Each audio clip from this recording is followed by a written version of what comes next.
Through each lifetime, there are rivers to cross.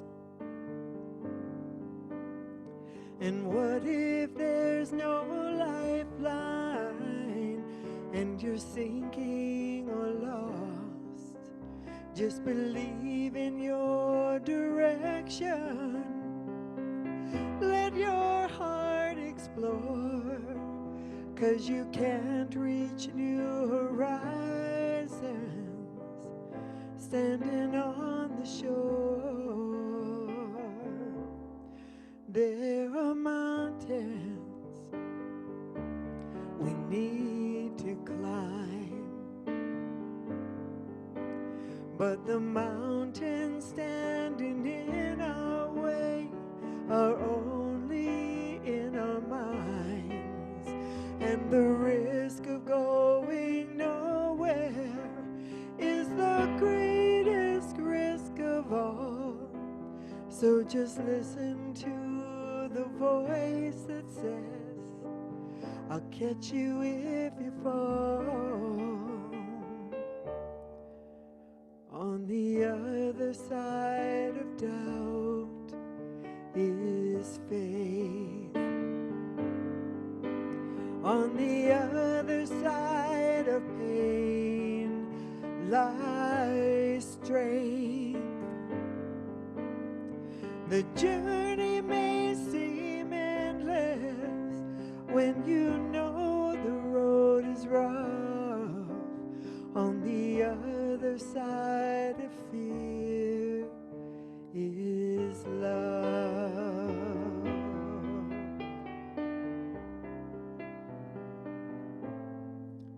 For such a long time, I put my dreams aside. The tides had changed, felt dangerous.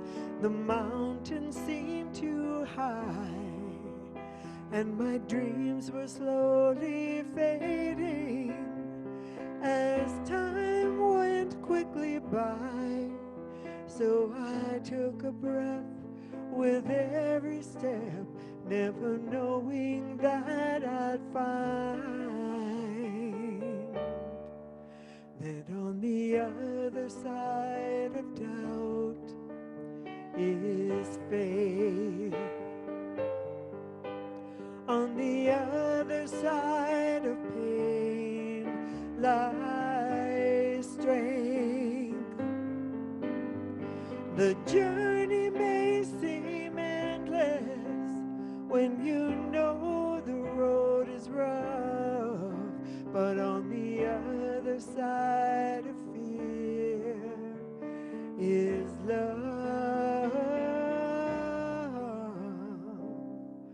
On the other side of fear is love.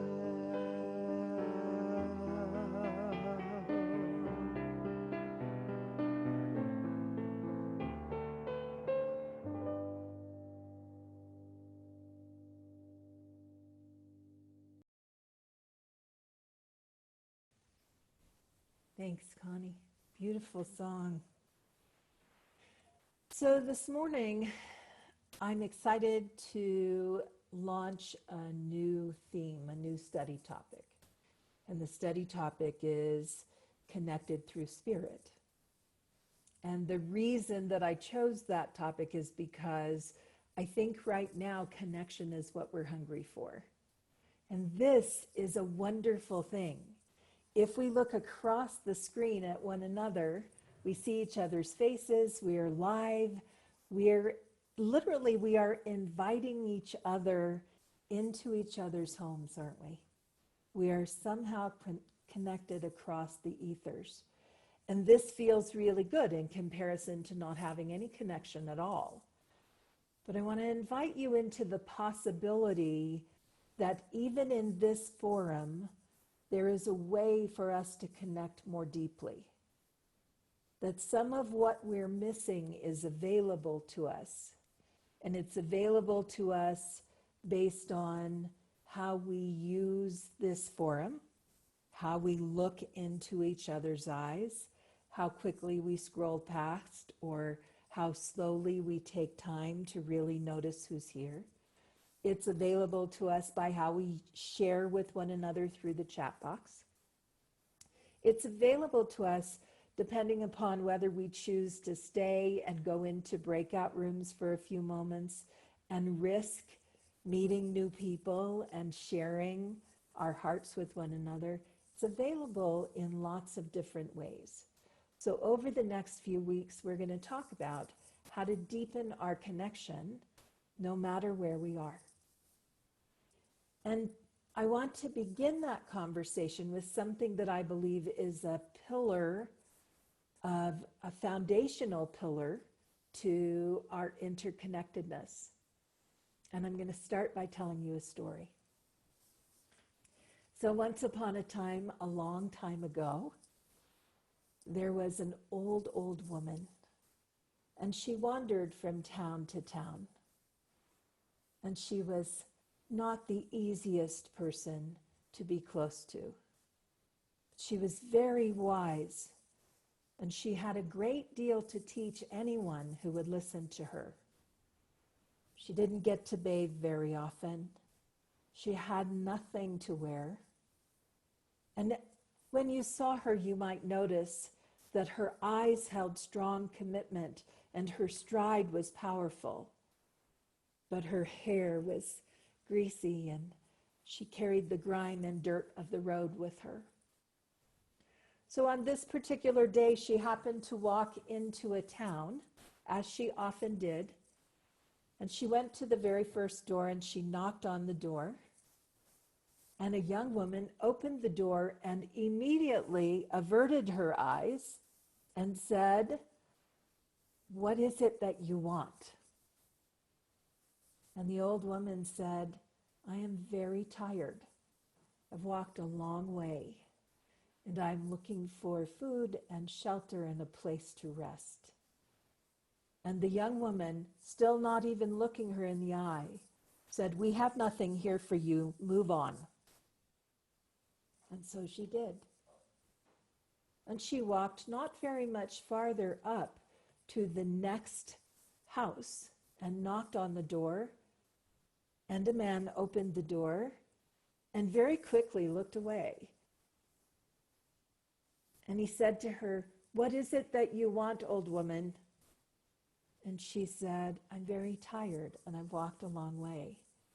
And I'm looking for a place that I can rest, a place I can put my head down, a place that I can maybe get food and drink." And the man, not looking her in the eye, said, "We have nothing for you. Please move on." And it went like that, from house to house, all through the village, until she finally went and sat, exhausted, on an old dried up fountain wall in the center court of the city. And just about the time that she could feel the sun against her skin and was beginning to feel a little bit more energized and ready to move on, she heard the sound of a horse galloping down the road.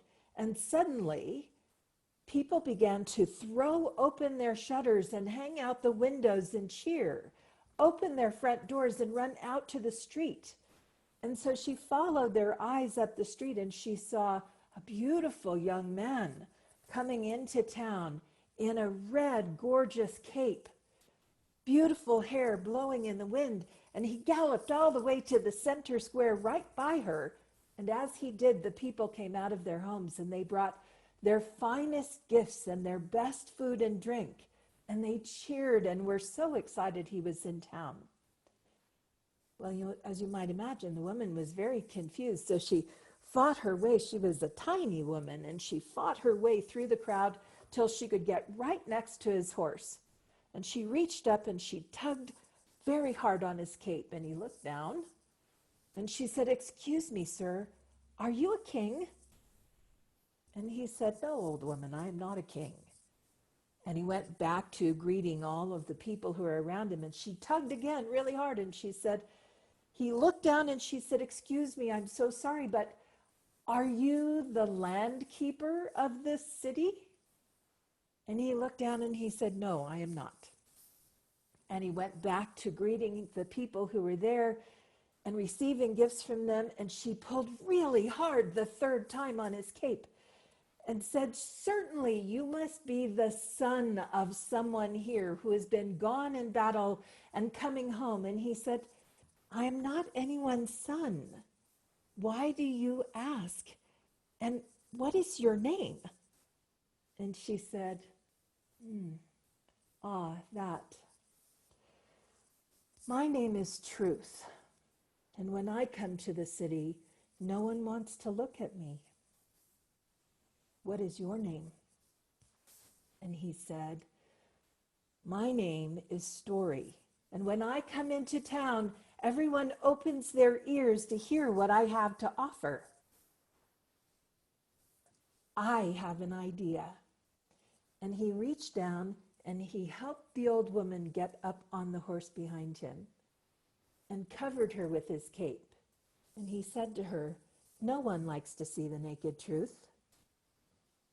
I have an idea that if you travel with me under my cape, then everywhere I go, you will go. And everything that I am given, you will be given as well.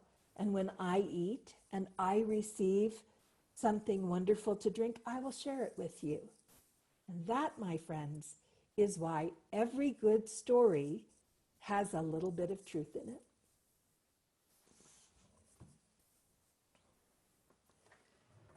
So, that story makes me tearful. Whenever I think of how hard it is to tell somebody the truth.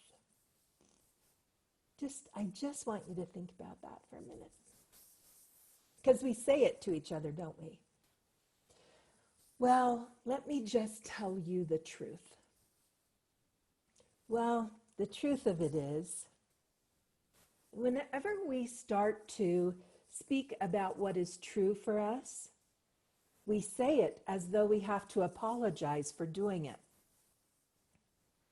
We say it as though we're not quite certain someone wants to hear it. And when someone says to us, "Well, let me just tell you the truth," we expect something bad to be coming, don't we? We expect that means something is wrong. "Oh, no, they're going to tell me the truth."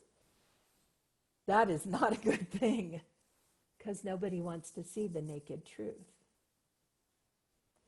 So for the last week, I've been thinking about what truth really is. What is it anyway? How do you know when something is true? This is a question that philosophers and clergymen and academics have been asking for eons. What is truth? And how do we know when something is true? So, first of all, we can decide what truth isn't. So one of the things that truth isn't is science. Science is not meant to bring us truth. Science is designed to bring us fact. And it can only bring us fact according to the circumstances of that very moment. It will tell us what a particular experiment or observation brings forward. And in order to make that determination, we have to consider everything we know to that point and what we're observing in the moment, and whether we can observe it over and over. Is it repeatable? If it makes historical sense and we can observe it happening and we can repeat the action, we will call it a fact. But facts, as we know, can change over time, can't they? Because there once was a time that we believed that the earth circled around the sun. And that was considered a fact. And today it's no longer a fact because we've learned something new. We also know that truth is not just religion, because religion by itself is something observed by someone and written down in a particular order of experience.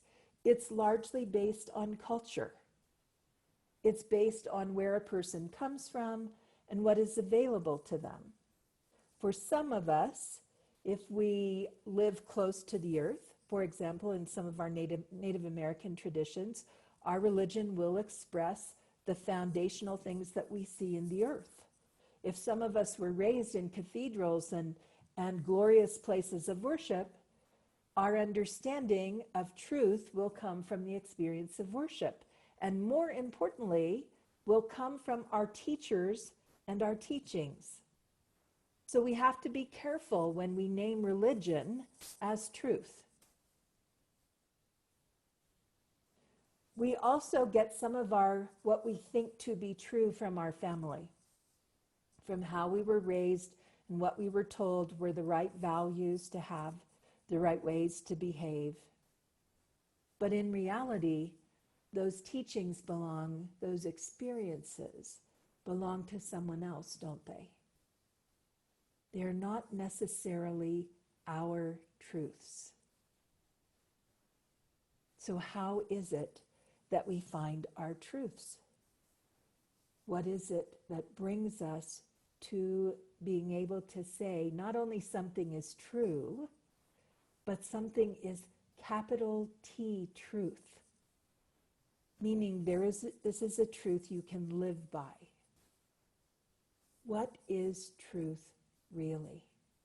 And why are we so afraid to see it naked? To see it without any dressing, without any story, without anything? Well, part of that is because in our lives, we have used self-deception to keep ourselves from seeing truth, even as it is our own. We cover it and cloak it in a story about who we are.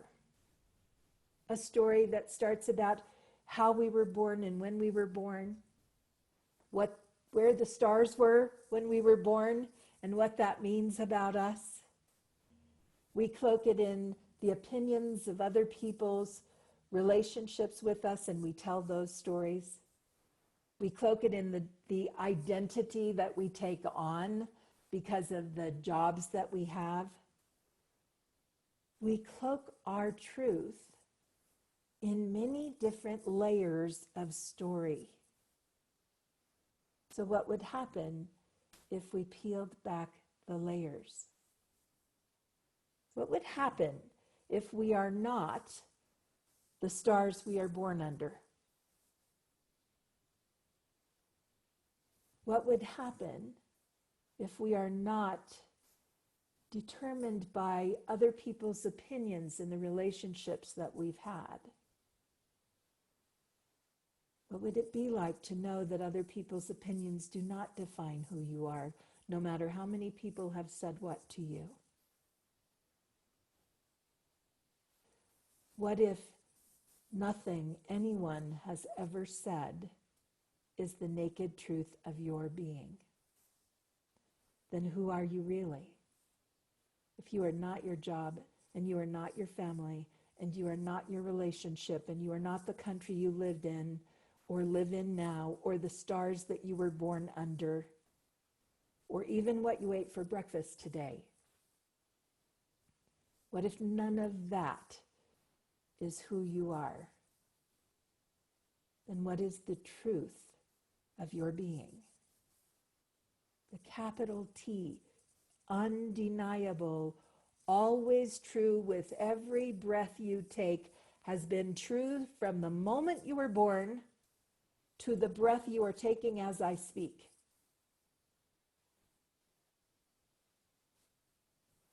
What is that truth for you? I can tell you what I think that truth is, but it doesn't matter because I'm just one of those other voices. It doesn't matter what I think your truth is. It matters what you think the naked truth of you is. Because in this story of connection, we have to be willing to bring that amount of truth to each other. Our mission says that begins by saying we are an inclusive spiritual community. And to be inclusive, we as a community have to be willing to see each other's naked truth, don't we? Look it square in the eye. Be happy to see it. Welcome it in for the wisdom that it offers. That's who we are as a community. We say those words. We have to do what needs to be done to make it happen. But the truth is, did you hear that? This would be a good drinking game. Every time Ahriana says it's true, glass of water, please. Right? The truth of this is, when you come to this community willing to come knowing who you really are, knowing what is your capital T truth about yourself, then you invite other people to not only see who you really are, but to love you for who you really are. And then we can be an inclusive spiritual community. And only then, because until that time, until we see each other's real truth, we don't even know what we're loving. We're still loving all of the beautiful garments that we drape our truth in. So this week, I invite you to spend time asking yourself, who am I? What is my capital T truth? This level of self-intimacy will change everything about your life. If you take off all of the beautiful garments to see the true wisdom and beauty that you are, you can bring that into this community. And that, my friends, is the greatest gift you could offer anyone here. So I want to invite you to take a deep breath in and to close your eyes,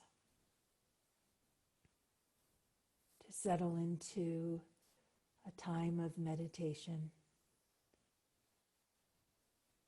to allow yourself for a few moments to feel safe, to know that who you are, the truth of you, can be nothing less than beautiful. To know that the truth of you is not draped in former behaviors, anything you've done, good or bad. The truth of you is inherent. I invite you to reach inside to your inner light, to travel to the place in your body where truth lives, to notice that truth is wise, that truth is eternal and brilliant and bright and full of love. True love, capital T, real true love. I invite you to spend a moment resting in the embrace of that truth.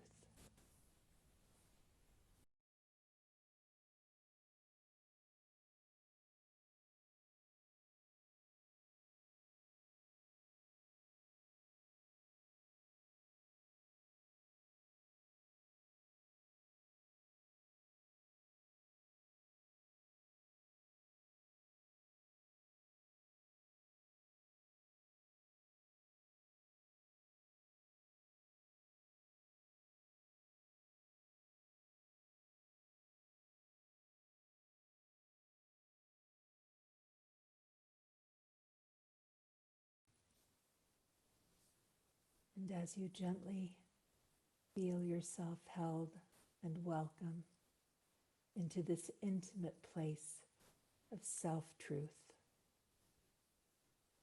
I invite you to simply remember the path here, to know that you can follow the path to this level of truth every day, every moment, with every breath. That this truth of who you really are, this intimate and beautiful truth, this is what you came here to express. So I invite you to make friends with it, to know yourself well, to remember who you really are. And so it is.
I tune into the experts on all the TV shows.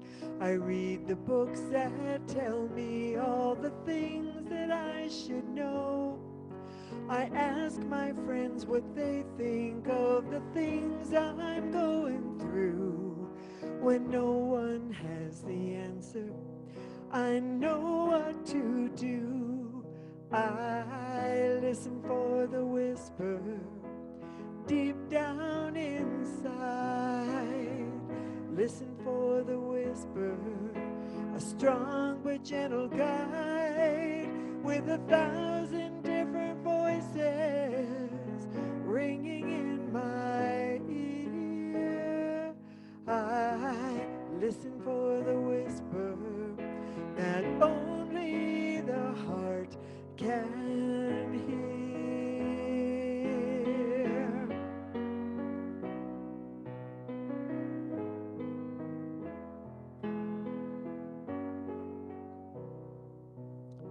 The other voices tell me that I'm not good enough to win the peace of mind they say that I'm not worthy of. And though they shout so loudly, sometimes I can hardly think. I know where to turn to find the source of my strength. I listen for the whisper deep down inside. Listen for the whisper, a strong but gentle guide with 1,000 different voices ringing in my ears. I listen for the whisper that only the heart can hear. The whisper holds the answer. It's up to me to ask. I wonder why so often the thing that I do last